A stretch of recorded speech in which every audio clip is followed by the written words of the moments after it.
Fundamentals of electrical engineering, ये AKTU में आया हुआ पेपर है मार्च में सेमेस्टर 1 का 2023-2024 में। ठीक है, इसमें हम न्यूमेरिकल डिस्कस करते हैं, हम सॉल्यूशन डिस्कस करने जा रहे हैं इसका।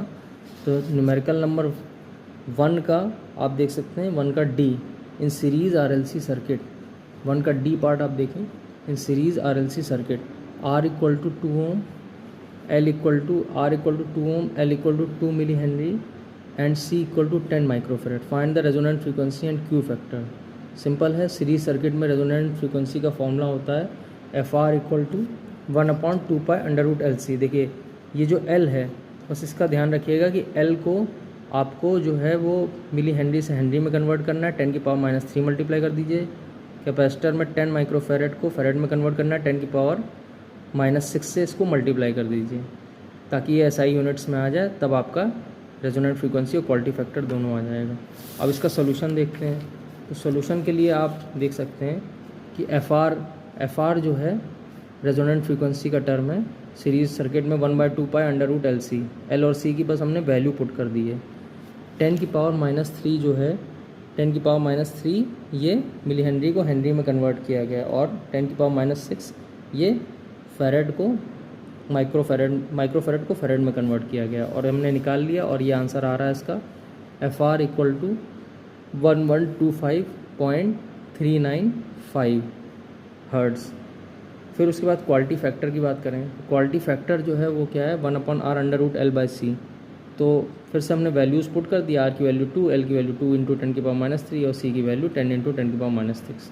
आंसर आ रहा है इसको सॉल्व करने पे क्वालिटी फैक्टर इक्वल टू 7.07। ठीक है, क्वालिटी फैक्टर यूनिटलेस होता है, कोई यूनिट नहीं होती है।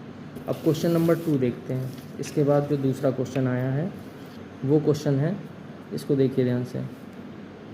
वो क्वेश्चन है find the inductance of coil in which a current of 0.2 ampere increasing at a rate of 0.4 ampere per second represents a power flow of 0.4 watt. मतलब पावर की वैल्यू 0.4 वाट दी गई है। ठीक है, करंट जो है उसकी वैल्यू 0.2 एम्पियर दी गई है, और increasing at a rate of di/dt जो है ये आपका 0.4 एम्पियर पर सेकेंड दिया गया। अब इसको सॉल्व करते हैं। तो इसका सॉल्यूशन है, ये देखिए ये सारी चीज़ें लिखी हुई हैं यहाँ पे। करंट की वैल्यू जो है 0.2 एम्पियर, di/dt की 0.4 एम्पियर पर सेकेंड, और पावर की 0.4 वाट। तो पावर का फॉर्मूला क्या होता है V × I। फिर उसके बाद इससे हम V निकाल लेंगे। V की वैल्यू आ गई हमारी 2 वोल्ट। 2 वोल्ट आने के बाद हम क्या करेंगे कि V equal to L di/dt formula use करेंगे, और इससे जो है di/dt की वैल्यू ऑलरेडी पता है, V की ऑलरेडी पता है, तो हम इससे निकाल लेंगे। L की वैल्यू जो है आपकी आ जाएगी 5 हेनरी। ये आंसर हो गया आपका। अब नेक्स्ट क्वेश्चन की हम बात करते हैं। नेक्स्ट क्वेश्चन है 2 का A। ये क्वेश्चन आपके सामने है। इसमें लिखा है calculate the current across 20 ohm using nodal analysis in the following circuit. अब देखिए 20 वोल्ट, 5 ओम, 10 ओम ये सब रेजिस्टेंस आपको दिख रहे हैं, तो इसमें नोडल एनालिसिस यूज़ करनी है। तो नोडल एनालिसिस कहाँ यूज़ करेंगे? एक नोड आपकी ये बनती है, एक नोड ये बनती है। चलिए सॉल्यूशन देखते हैं। तो सॉल्यूशन जो है इसमें आपको 20 ओम के अक्रॉस क्या निकालना है, 20 ओम के अक्रॉस आपको करंट निकालना है। तो सबसे पहले हम इसका डायग्राम बनाएंगे। तो हमारा डायग्राम है ये। इसमें हमने इसको V1 नोड माना है, इसको V2 नोड माना है। I1 करंट यहाँ मान लिया है। पहले करंट्स बना लीजिए, बिना करंट बनाए ये सॉल्व नहीं हो सकता। I2 यहाँ पे, I3 यहाँ पे, I4 यहाँ, और 4 एम्पियर, क्योंकि 4 एम्पियर का सोर्स है तो 4 एम्पियर करंट इससे निकलेगी। यहाँ पे सबसे पहले हम KCL लगाएंगे। तो KCL की इक्वेशन क्या बनेगी? I1 equal to I2 + I3। यही देखिए एट नोड V1 पे। नोड V2 पे इक्वेशन क्या बनेगी? Incoming current sum of incoming current equal to sum of outgoing current, यानी 4 + I3 इक्वल टू I4। तो ये देखिए ये इक्वेशन बनी 4 + I3 इक्वल टू I4। अब उसके बाद हम क्या करेंगे, ये जो फर्स्ट इक्वेशन हमने बनाई थी ऊपर, इसी इक्वेशन में हम वोल्टेज के टर्म्स में लिख देंगे। तो वोल्टेज के टर्म्स में कैसे लिखेंगे, आप इसको देखिए डायग्राम को। 20 - V1/5 ये किसके बराबर है? I1 के बराबर। तो 20 - V1/5 जो है वो हमने I1 के बराबर लिख दिया। फिर उसके बाद I2 की वैल्यू देखिए। I2 की वैल्यू क्या है? V1 - 0/10। तो I2 की जगह हम यहाँ लिख देंगे, ये देखिए V1 - 0/10। फिर उसके बाद नेक्स्ट देखिए I3 की वैल्यू क्या है, V1 माइनस V2 अपॉन 10, मतलब वोल्टेज डिफरेंस अपॉन रेजिस्टेंस। तो ये आ गया आपका V1 माइनस V2 बाई 10। इसको हम सिंप्लीफाई करेंगे, तो सिंप्लीफाई एलसीएम लेंगे, एलसीएम लेने के बाद और सिंप्लीफाई करेंगे, ये सब आप कर सकते हैं, ठीक है। उसके बाद जो आंसर आएगा इसमें वो हमारी फाइनल इक्वेशन बनी, इक्वेशन बनेगी आपकी ये 40 equal to 4V1 minus V2, ये आपकी बन गई इक्वेशन, ठीक है। उसके बाद हम क्या करेंगे, हम यही काम जो है वो सेकंड इक्वेशन जो हमने बनाई थी उसमें करेंगे। तो सेकंड इक्वेशन हमने क्या बनाई थी, सेकंड इक्वेशन हमने ये बनाई थी, ये आप देख सकते हैं स्क्रीन पे। सेकंड इक्वेशन जो बनाई थी वो है 4 plus I3 equal to I4, ये लिखा हुआ है। तो 4 तो 4 ही लिखेंगे, I3 की वैल्यू क्या लिखेंगे, I3 की वैल्यू आप देख सकते हो यहाँ से V1 माइनस V2 अपॉन 10। उसके बाद क्या लिखेंगे, I4 की वैल्यू, I4 की वैल्यू क्या होगी, V2 माइनस 0 बाई 20, ये हो जाएगी आपकी I4 की वैल्यू। अब इसी को हमने यहाँ प्लेस कर दिया है, देखिए इक्वेशन में कुछ नहीं किया है, बस हमने प्लेस कर दिया है V1 माइनस V2 बाई 10 और यहाँ पे V2 माइनस 0 बाई 20। अब आप इसको देखिए, इसी को हमने सिंप्लीफाई किया है, क्रॉस मल्टीप्लाई किया, एलसीएम लिया, फिर उसके बाद सिंप्लीफाई करने के बाद जो आंसर आ रहा है इसको आप देख सकते हैं, आंसर आ रहा है 40 equal to 3V2 minus 2V1, ये आपकी बन गई फोर्थ इक्वेशन। फिर उसके बाद हम क्या करेंगे कि जो हमने फोर्थ इक्वेशन निकाली है उसमें जो V2 की वैल्यू निकाली है, V2 की वैल्यू को हम इससे निकाल लेंगे थर्ड इक्वेशन से। थर्ड इक्वेशन से V2 की वैल्यू क्या आ जाएगी, V2 की वैल्यू आ जाएगी 4V1 माइनस 40। तो 4V1 माइनस 40 जो है वो हम यहाँ पे आप देख रहे हैं कि हमने प्लेस कर दिया V2 की जगह, V2 की जगह हमने इसको प्लेस कर दिया है, सॉल्व कर लिया। सॉल्व करने पे ये आ रहा है V1 इक्वल टू 16 आ रहा है, ठीक है। V1 इक्वल टू आपका 16 आ गया। फिर V2 का जो इक्वेशन थी उसमें हमने V1 की वैल्यू पुट कर दी, तो ये हमारा V2 आ गया, V1 और V2 दोनों आ गया। अब हमें क्या निकालना है, करंट थ्रू 20 ओम। करंट थ्रू 20 ओम क्या था, 20 ओम के थ्रू करंट, इसको देखिए I4 यानी V2 माइनस 0/20 कर देंगे। तो जब हम करेंगे V2 माइनस 0/20, तो V2 की वैल्यू थी 24 और अपॉन 20 कर दिया, ठीक है। तो ये आपका सॉल्व होके आ जाएगा 1.2 एम्पियर। तो ये हो गया थर्ड क्वेश्चन का सलूशन। उसके बाद हम चलते हैं फोर्थ क्वेश्चन की तरफ।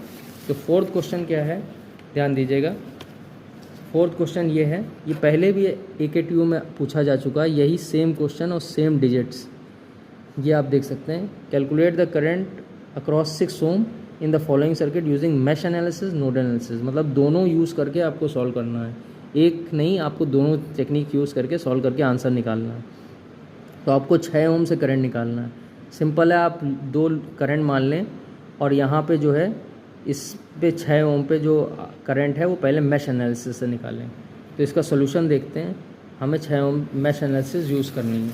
तो जब हम मैश एनालिसिस यूज़ करेंगे तो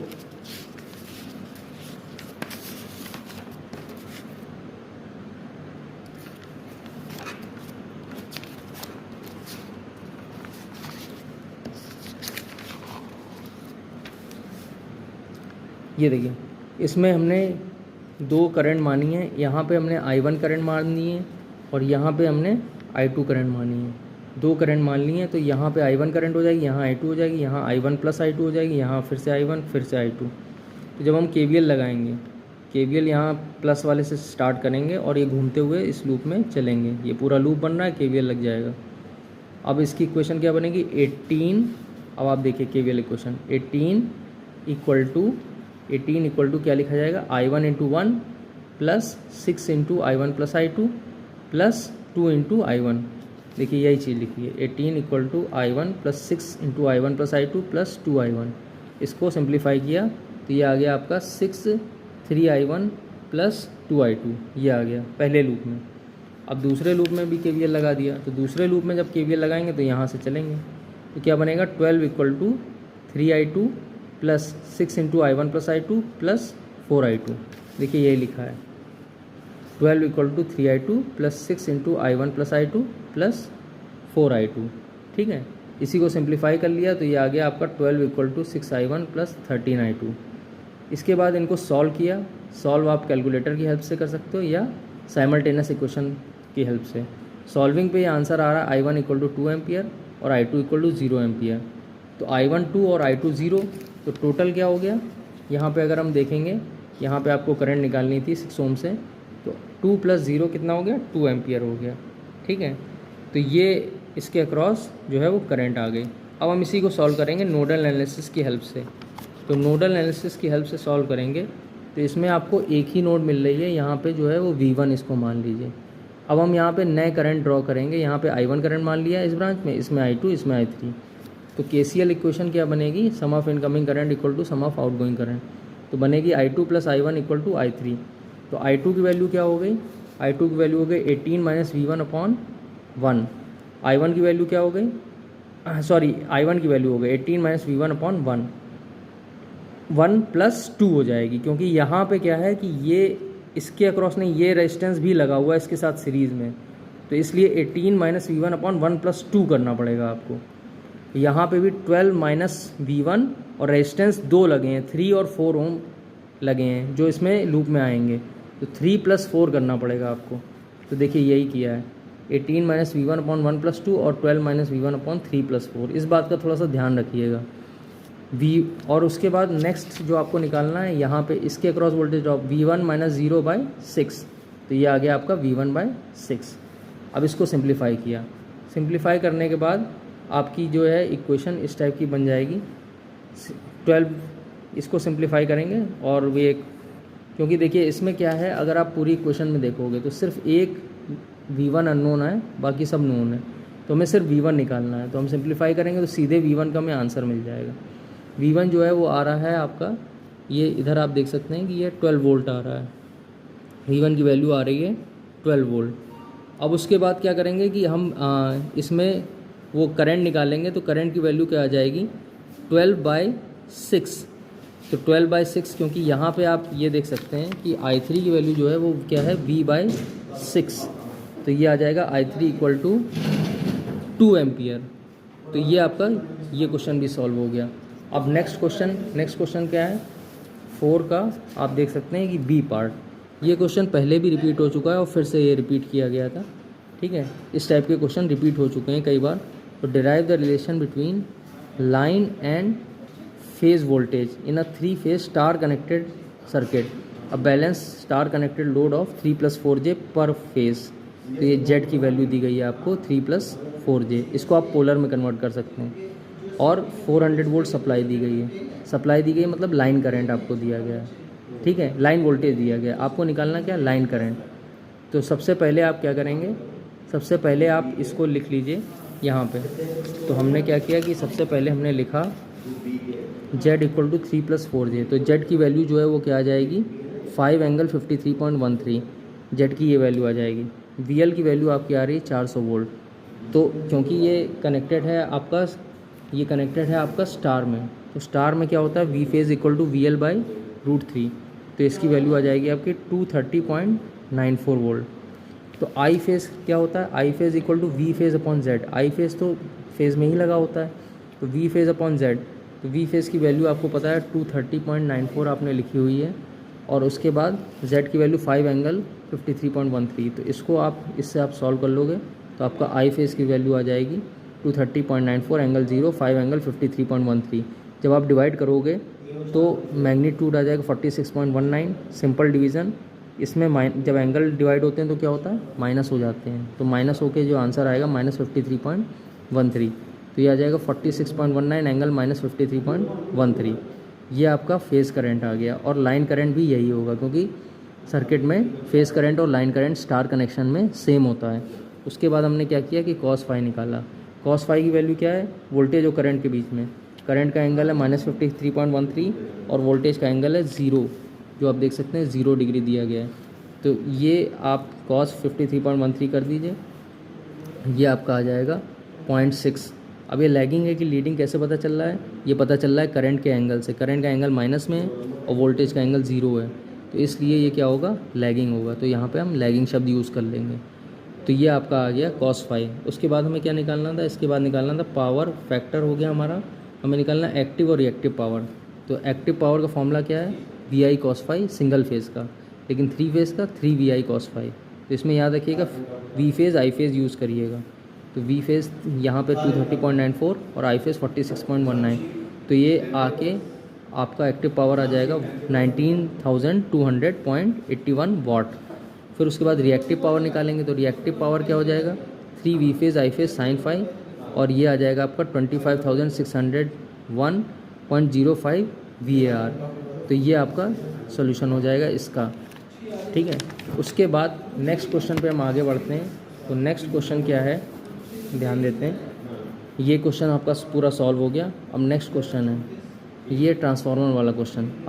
20 kVA 2000 वोल्ट ऑब्लिक 200 वोल्ट। तो ये टर्न रेशियो आपको एक तरीके से दे दिया गया है, और 20 kVA जो है वो आपको एस अपरेंट पावर दे दी गई है 20 × 10⁻³ हैज़ प्राइमरी रेजिस्टेंस ऑफ 1.5 ओम। तो प्राइमरी रेजिस्टेंस इसका कितना दिया गया है 1.5 ओम, मतलब R1 की वैल्यू आपकी 1.5 ओम है। और रिएक्टेंस कितना दिया गया है, रिएक्टेंस की वैल्यू दी गई है 0.2 ओम, ठीक है।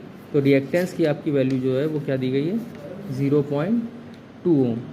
अब उसके बाद 2 ओम दी गई है रिएक्टेंस की। ये हो गया x1 = 2 ओम, R2 हो गया 0.015 और x2 हो गया 0.02, और नो लोड करंट I0 दिया है 1 एम्पियर और cos फाई दिया है 0.2 पावर फैक्टर। हमें क्या निकालना है, equivalents resistance and reactance refer to primary. तो हमें इस बात पर ध्यान देना है कि हमें निकालना क्या है, equivalent resistance and reactance refer to primary. तो प्राइमरी में जब भी हम रिफ़र करेंगे रेजिस्टेंस और रिएक्टेंस को सेकेंडरी के, तो हम a² से मल्टीप्लाई करेंगे। याद रखिएगा a क्या होगा, a होगा T1/T2 या N1/N2, यानी 2000/200 यानी 10 हो जाएगा। चलिए सॉल्व करते हैं इसको। अब सोल्यूशन इसका देखते हैं। तो ये देखिए सारी चीज़ें पहले लिख दी हैं, मेंशन कर दी हैं यहाँ पे। मेंशन करने के बाद हमने क्या किया कि इक्विवेलेंट रेजिस्टेंस निकाला। इक्विवेलेंट रेजिस्टेंस क्या था R1 + R2/a², R2 × a²। क्यों, क्योंकि सेकेंडरी को प्राइमरी में रेफ़र कर रहे हैं, तो मैंने बताया था a² मल्टीप्लाई करेंगे। तो a² की वैल्यू कितनी है 100, ठीक है, जो हमने निकाली है 2000/200 करके टर्न रेशियो को निकाल के। तो RE की वैल्यू इक्विवेलेंट रेजिस्टेंस की वैल्यू आएगी आपकी 3 ओम। फिर उसके बाद रिएक्टेंस निकालेंगे, रिएक्टेंस में भी यही करेंगे x1 + x2 × a²। तो ये जब मल्टीप्लाई करेंगे 100 से तो ये आ जाएगा आपका 4 ओम। XC की वैल्यू जो है इसमें 4 ओम आ रही है। ये दोनों आंसर हैं, ठीक है। उसके बाद हमें क्या करना है कि कॉपर लॉस निकालना है। तो कॉपर लॉस निकालने के लिए हमें I² R करना है। I² R करके कैसे निकालेंगे, देखिए हमें पावर पता है, पावर की वैल्यू क्या है 20 × 10⁻³ अपरेंट पावर। तो ये इसको हम V2 I2 के बराबर लिख सकते हैं, और इसको हम V1 I1 के भी बराबर हम लिख सकते हैं। तो हम क्या करेंगे कि हमें V1 और V2 की वैल्यू तो दी गई है, तो I1 I2 की निकाल लेंगे। तो इससे देखिए हमने यहाँ पे आप देखिए I1 की वैल्यू निकाल ली है। तो I1 की वैल्यू आ गई आपकी 10 एम्पियर। यहाँ पे V2 I2 करके हमने निकाला है, और V2 I2 करके हमने I2 की वैल्यू निकाली है। तो I2 की वैल्यू आपकी आई है 100 एम्पियर। उसके बाद कॉपर लॉस निकालना है। तो कॉपर लॉस क्या होगा I² R। तो I² R क्या होगा, प्राइमरी का प्लस सेकेंडरी का कॉपर लॉस। तो प्राइमरी और सेकेंडरी का कॉपर लॉस हमें सम करना है। तो हमें I1 और I2 ऑलरेडी निकाल चुके हैं, R1 हमें पता ही है, R2 पता ही है। इक्विवेलेंट रेजिस्टेंस हम मतलब प्राइमरी का जानते हैं और सेकेंडरी का भी जानते हैं। तो हमने इसको फॉर्मूले में पुट करके आंसर निकाल लिया। आंसर हमारा आ रहा है 1650 वाट। ये है इसका सॉल्यूशन।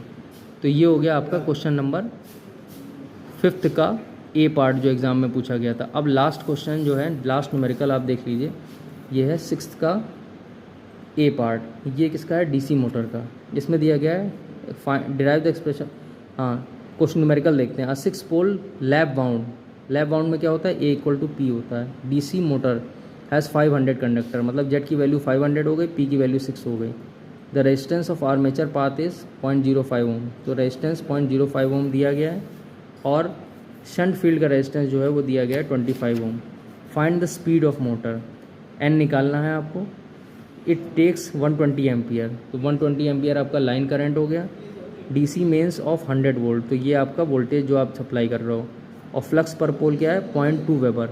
0.2 वेबर का फ्लक्स पर पोल फाई की वैल्यू दी गई है। अब देखिए हम DC शंट मोटर का सबसे पहले हम डायग्राम बनाएंगे। तो DC शंट मोटर का जो डायग्राम है वो इस तरीके से आएगा।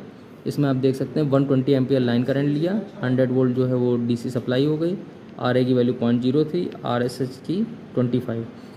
उसके बाद हमें क्या करना है, सबसे पहले हम ISH निकाल लेंगे। तो ISH क्या होगा, ISH जो RSH में करंट है यही जो है वो ISH है। तो ISH की वैल्यू क्या हो जाएगी, V/RSH, तो ये आ जाएगा 4 एम्पियर। अब ISH आने के बाद क्या करेंगे, आपका यहाँ पे आप KCL लगा दीजिए इस नोड पे आप क्या करेंगे, KCL लगा देंगे। तो इनकमिंग करंट क्या है, IA, इनकमिंग करंट क्या है आपकी IA, और आउटगोइंग करंट क्या है आप देख सकते हैं IA, और दूसरी करंट है ISH, ठीक है, ISH और IA ये दोनों आउटगोइंग करंट है। अब हम क्या करेंगे कि अगर हम V, ध्यान दीजिएगा इस पर V/RSH कर देंगे तो यहाँ पे ISH मिल जाएगा। तो ISH की वैल्यू हमने V/RSH करके निकाल ली है 100/25 जो आ रही है 4 एम्पियर। फिर उसके बाद हमने क्या किया है, फिर हमने यहाँ पे KCL जब लगाया तो KCL में इसको माइनस कर देंगे तो 120 - 4 हो जाएगा आपका, ये 116 आ जाएगी। तो ये वैल्यू आ रही है 116 एम्पियर। फिर उसके बाद हम KVL लगा देंगे यहाँ पे इस लूप में। तो इस लूप में KVL क्या बनेगा, V = IRA + E। तो यही चीज़ लिख दी है, V = IRA + E। यहाँ पे देखिए IA की वैल्यू पुट कर दी, RA की, V की पुट कर दी, E की वैल्यू आ जाएगी। तो E की वैल्यू आ रही है आपकी 94.2 वोल्ट। अब E की वैल्यू निकालने के बाद हम क्या करेंगे कि E = N/5Z/60A, ठीक है। तो ये आ गया आपका 94.2 N/5Z/60। अब इससे हम क्या करेंगे, N की वैल्यू निकाल लेंगे। तो N की वैल्यू जो है ये आपका सॉल्व करके आ जाएगी 565.2। तो ये आपका फाइनल आंसर आ रहा है।